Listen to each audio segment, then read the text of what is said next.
soldiers from Iraq and Afghanistan, and raise awareness for their courage, bravery, and sacrifice on our behalf.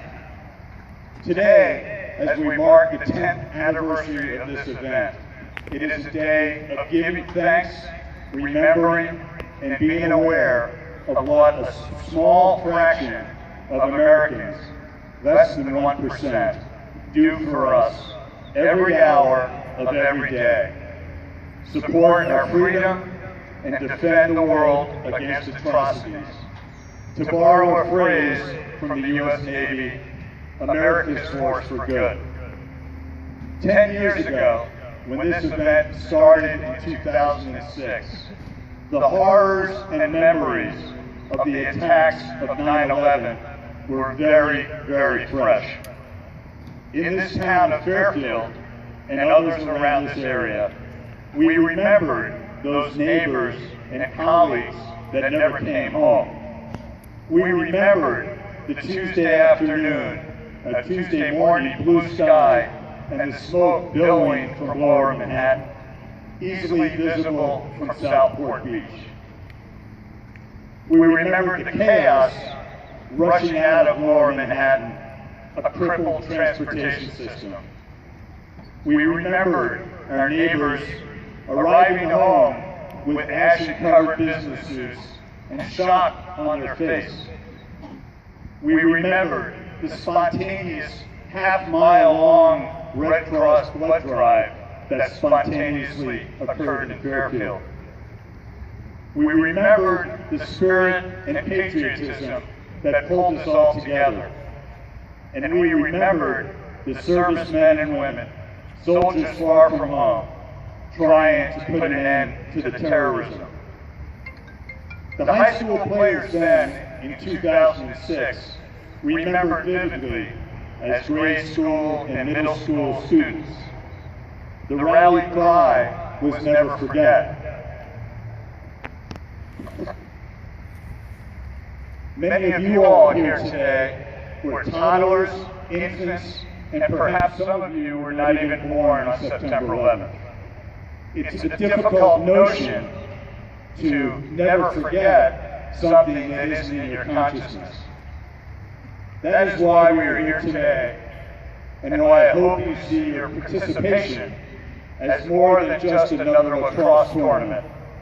To give thanks and remember that those are serving for you, suffering injuries for you, and giving the supreme sacrifice, their life for you. These two men, honored here today, have been injured serving us, and have made a huge sacrifice for us, and knowingly put themselves in harm's way. I want to introduce and welcome our two honorees this year and their families.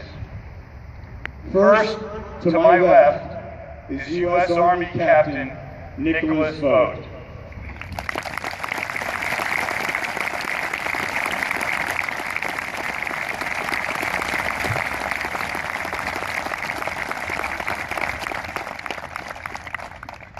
Nicholas and his wife here, Lauren, today, newlyweds of 9 weeks. Nicholas.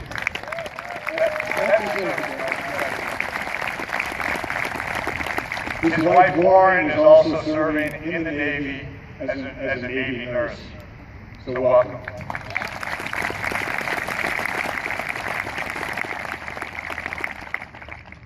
You may have read a little background of Nick. I'm just going to fill it in briefly. Nick was a 2010 graduate of West Point who was studying to go pre-med. He decided he wanted to serve his contract in the infantry before he continued his studies. In 2011, as a second lieutenant, he was leading his platoon, stepped on an IED, and as you see, he's suffered amputation of his both legs. He's moving forward incredibly. I don't think I've ever seen a picture of Nick where he's not smiling broadly. And it's probably because of Warren, I think. He's now medically on honorable discharge. He's going to graduate school at George Washington University. He's studying informatics. You can ask him what that is. I have no idea. And we wanted to welcome him today, thank him for his service, and help you guys understand what these guys are doing for us every day. So let's hear it for Nick Knoll.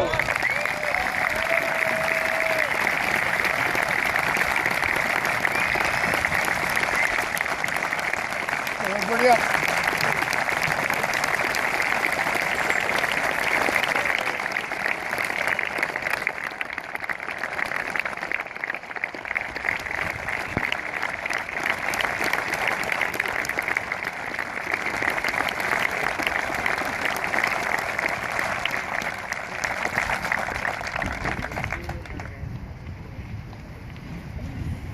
Now I'd like to introduce our next honoree, U.S. Marine Corps Sergeant, former sniper, always a Marine, Eddie Ryan.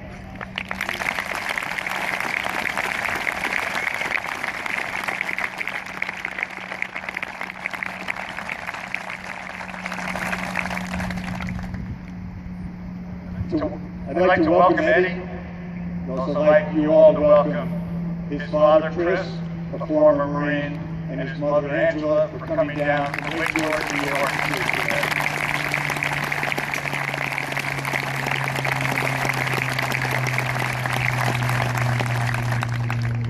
Eddie's background, he grew up in Ellenville, New York, in the shadow of the Catskills. He enjoyed martial arts and a lot of the outdoor activities that we do in the mountains. Martial arts as well. He wanted to follow in his father's footsteps as a Marine. He wanted to enlist at 17. Well, the Marine Corps has an issue with that unless you get your parents to sign a waiver. So he had to wait until he was in as a U.S. Marine Corps sniper. And 10 years ago, in 2005, was engaged in an urban battle and took some gunfire, which causes injuries today. Eddie and his family have been fighting every day, 24/7 for the last 10 years, helping himself and other veterans to get the kinds of benefits that they need. And you'll never see a guy, a stronger, more salt of the earth than Eddie Ryan. And I want you to welcome Eddie and his family here today.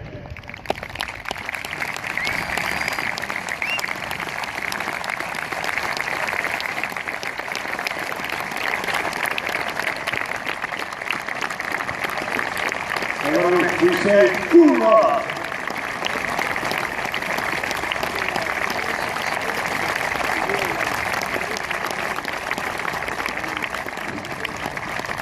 And a little secret I'm going to share, Eddie has quite a pair of pipes.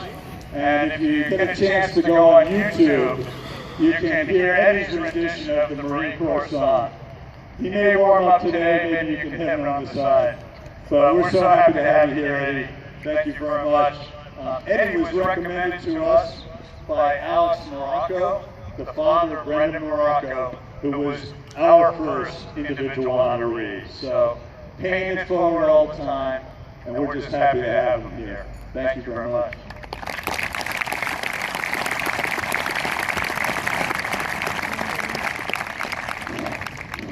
I'd now like to introduce U.S. Army Lieutenant Colonel Joe McGraw. Joe's our keynote speaker today. He graduated from West Point U.S. Military Academy in 1994, earning a B.S. in mechanical engineering. Lieutenant Colonel McGraw was commissioned as a U.S. Army officer and attended basic officer training school and Ranger School before assignment to the 3rd Armored Cavalry Regiment in El Paso, Texas. He completed the U.S. Army Special Forces qualifying course in 1998 before assignment with the 1st Special Forces Group, airborne in Fort Lewis, Washington, now known as McChord Lewis. He was assigned to the detachment level battalion command, serving in named operations enduring freedom in Afghanistan and the Republic of the Philippines, and Iraqi freedom. His most recent operational assignment was as the commander of Special Operations Task Force West in Afghanistan from 2013 through early 2014. Joe is currently assigned as military professor at the Naval War College in Newport, Rhode Island. He's married to Lieutenant Colonel retired Lee McGraw, a U.S. Army nurse. They have 3 children here today, Katie, Tommy, and Sydney. Please welcome and thank him for his service, Lieutenant Colonel Joe McGraw.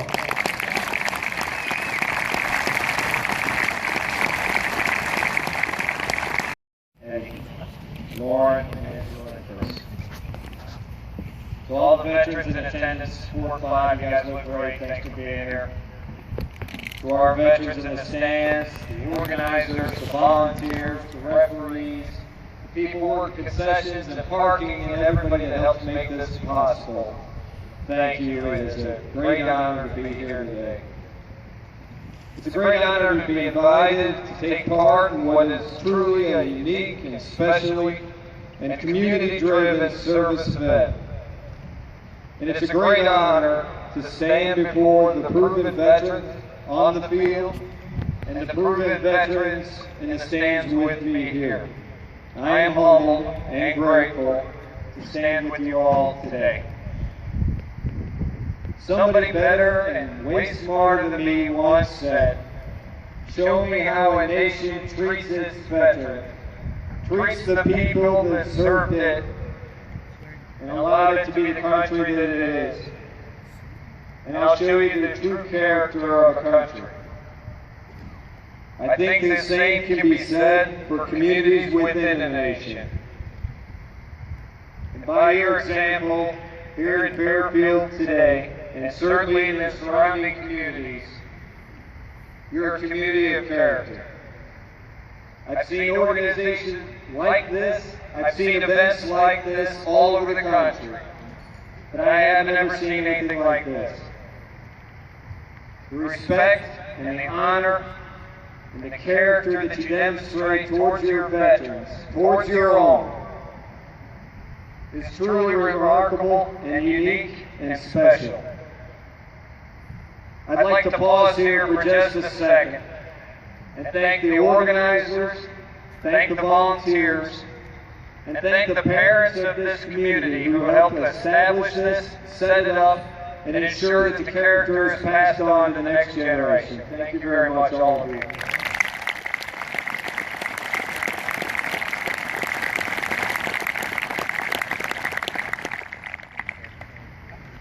You all have gone way beyond the bumper stickers and the yellow ribbons that, while nice, fall short of our commitment and responsibility of a free people. You've done something very tangible here, very important. And I'd like to point out to everybody sitting out here in the field, the athletes, those of you that work so hard, raised your own money to attend this tournament, raised additional money on top of that. I'd like to recognize you all for understanding what these men, what those men, what the men and women of your country have done for you, for the opportunities that they made possible for you, and now that you in turn have shown you realize it,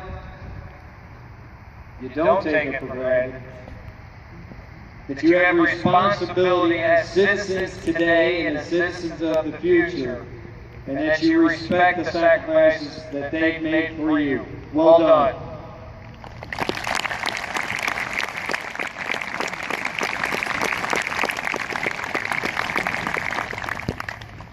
This is what a community can do in support of its heroes. Heroes. We overuse that word a bit. We apply it to people and things that, while brave or show a great commitment, but perhaps are not heroic. You have the real thing here today. Nick and Eddie are heroes. Make no mistake about it. You are in the presence of greatness. You are in the presence of heroes. And so are a few of the men standing on the field in front of me right now. We don't often get a chance to meet as you did. It's at events like this, if you're like me, you find yourself shaking your head and asking the question, where do we find guys like this? Where do we find men and women who do this type of thing? I've thought about this question a lot. I've been at events and I've asked it a lot, and I've heard others ask it. And after all of this asking and questioning and looking around, I've come to discover two things. One, we don't find them. They find us. Something special inside each of them. Something that was raised and nurtured and taught and modeled as they were growing up made them want to come find us in the military. That's true for those men on the field, those women on the field, the men and women in the stands behind me, and certainly true of the men that I'm honored to stand here with. Second, we don't make them, but they are made. They're made in strong communities and strong families like the ones represented here today. What this community has done, what the surrounding communities of Fairfield have done, have demonstrated and showcased and modeled to the rest of the nation how we go about making these heroes. The same heroes that served our country for the last 200 years. The same heroes who served in the Revolution, served our country in the Civil War, fought in World War II, fought in the jungles of Vietnam, and are now today fighting in Iraq and Afghanistan and 20 other places around the globe. They are made in communities like this, heroes past, present, and future. And to those athletes sitting on the field today, you are that future. Your connection with the men on the field, with these men in the stands, is real. It's tangible, and you made it possible through your own hard work. You're learning about sacrifice and teamwork and leadership every time you take that field and work with one another. And someday, some of you will feel that call yourselves. And you'll take that teamwork and leadership and the character that this community has put inside of you and be the heroes of the future. Ladies and gentlemen, it's a great honor to be here. I thank you so much for the opportunity to stand with these men on the stage, to meet the volunteers who make this organization possible, to see you great athletes out here play after you've worked so hard to make this event possible. It's my great honor. On behalf of the Special Forces, Deo Presto Liber. On behalf of my classmate up here on the stage, Beat Navy. It's about time. On behalf of everybody here today that made this possible, congratulations, Fairfield. Well done. God bless America. Thank you very much.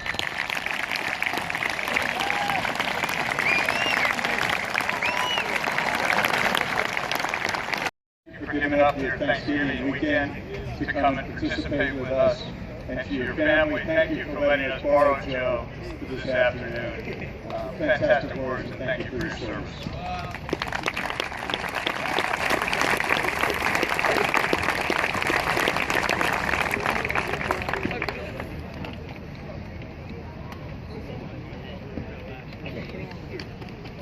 We're getting close, guys.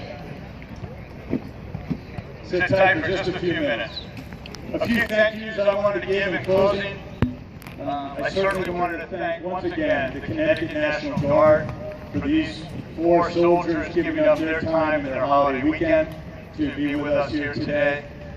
I especially want to thank once again the Port 5 Naval veterans. Thank you for your service, many of you with and Vietnam, and Iraq, and Afghanistan, and many other engagements in between. Folks, boys, players, please stay here until we retire the colors.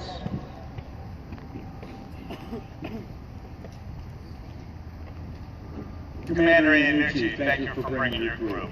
Heartfelt.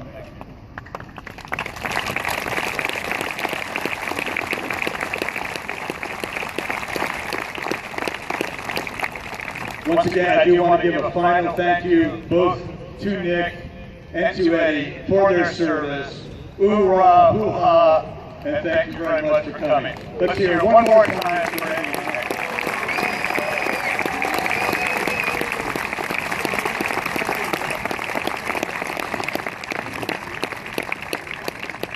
There are a couple of individuals I want to point out that have been instrumental in Sticks for Soldiers.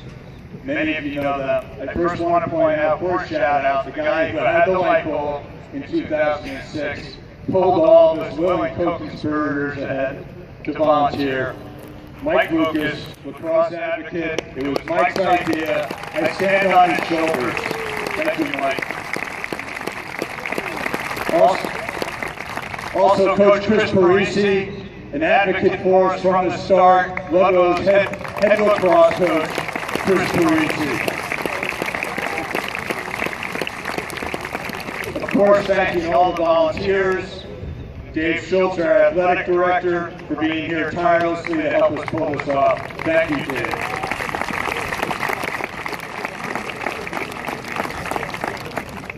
If I can find them, I want to recognize the veterans that are in our stands from Afghanistan and Iraq that were here as an organization. Thank you very much for being here. Shout out to you guys. Thank you very much.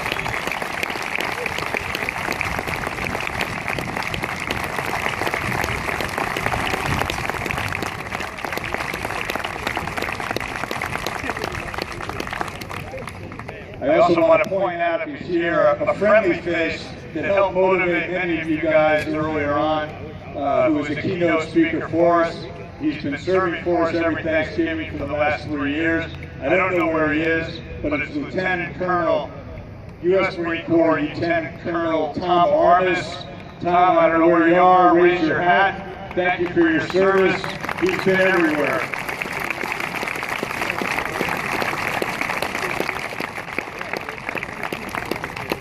I also want to point out an individual that was standing where you guys were 6 years ago, recently commissioned in the U.S. Navy with a flight